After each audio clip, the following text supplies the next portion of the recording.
glad, make it all better when I'm feeling sad. Tell me that I'm special even when I know I'm not.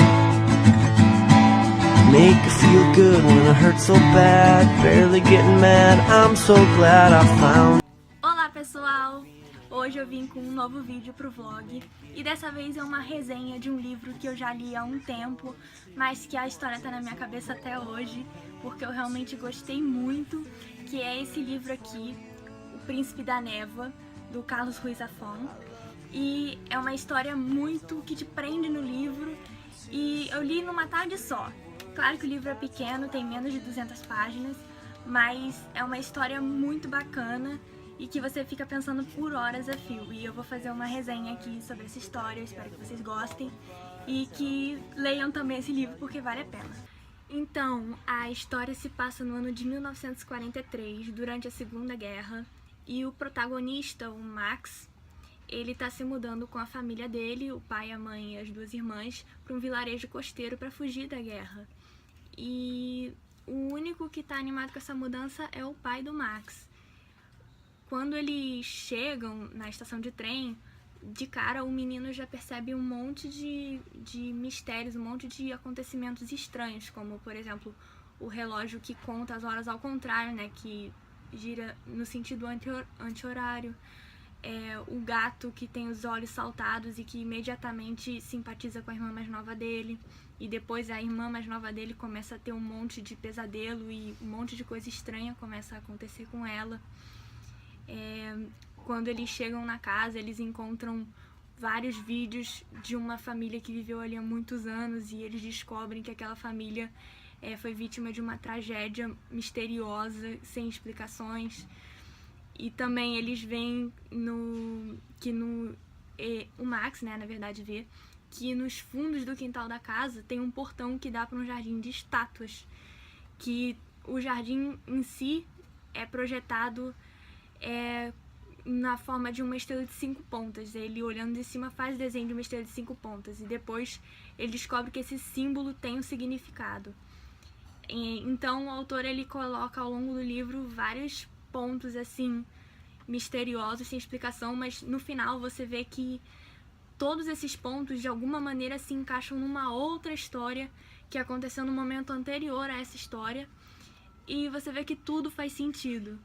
O Zafón não deixou faltar nada nessa história, por isso que ela é tão interessante, e você desde o início do livro até o final você fica fascinado com a história. Eu acho que deveria ter uma continuação, mas é um livro que te prende do início ao fim. Você começa a ler e você tem vontade de ler ele na mesma hora, ler ele todo. Você não consegue deixar pro dia seguinte.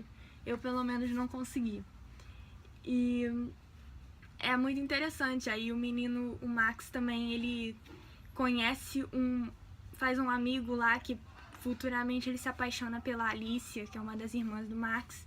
E também esse mistério todo envolve, em especial, esse amigo que o Max faz. Que no início do livro, até a metade, ele fica meio assustado com algumas limitações que esse amigo dele tem, com algumas regras que o avô, né, fica impondo pro menino. Só que mais pro final do livro ele descobre que esse é o ponto principal, é o grande clímax da história que ele vai descobrir através do Roland, que é o amigo dele, e do avô do Roland. E também tem a questão do Orfeus, que é um navio naufragado nessa praia, que é onde o Max tem a casa nova dele. Em um certo ponto do livro, o Roland conta a história pro Max, só que nem o Max, nem o Roland e nem ninguém da história, só o avô do Roland, sabem que o Roland é quem mais está encrencado nessa história, porque ele é o grande alvo ele é quem está correndo o grande perigo por conta disso. E a história é a seguinte, a história do Orfeus. Ele era um navio cargueiro que foi usado para transportar passageiros numa ocasião, né, que foi quando o Caim, que ele era o dono de um circo, pediu pro dono do Orfeus, que era um holandês muito corrupto, transportar ele e todos os integrantes do circo para aquele vilarejo ali. Eles eram de outra cidade e eles queriam fugir da polícia, por isso que ele fez essa proposta.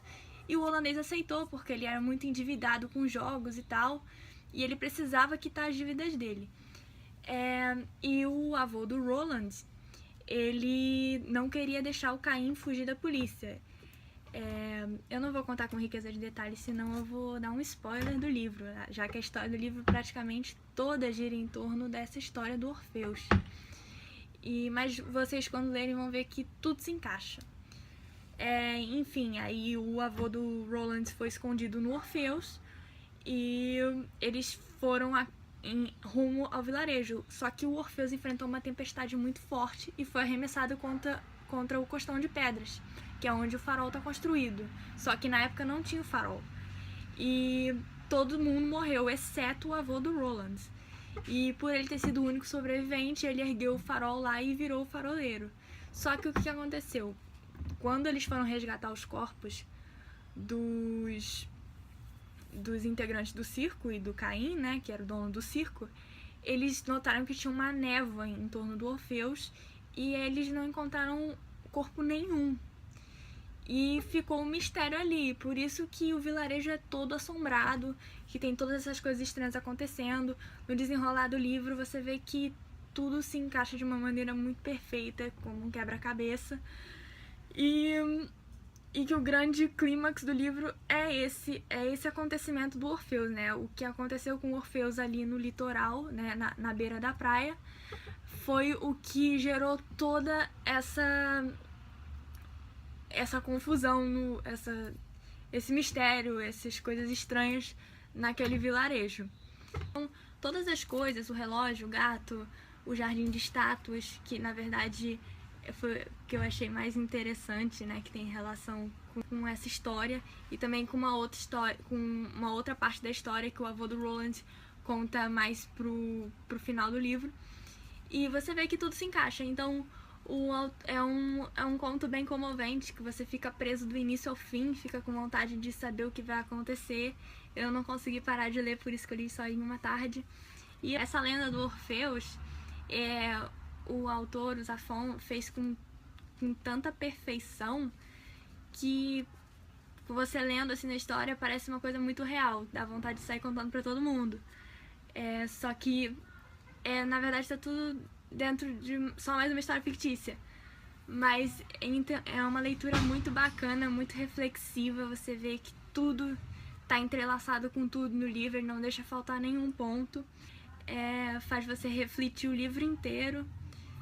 E é isso. Espero que tenham gostado e que leiam, porque realmente vale a pena.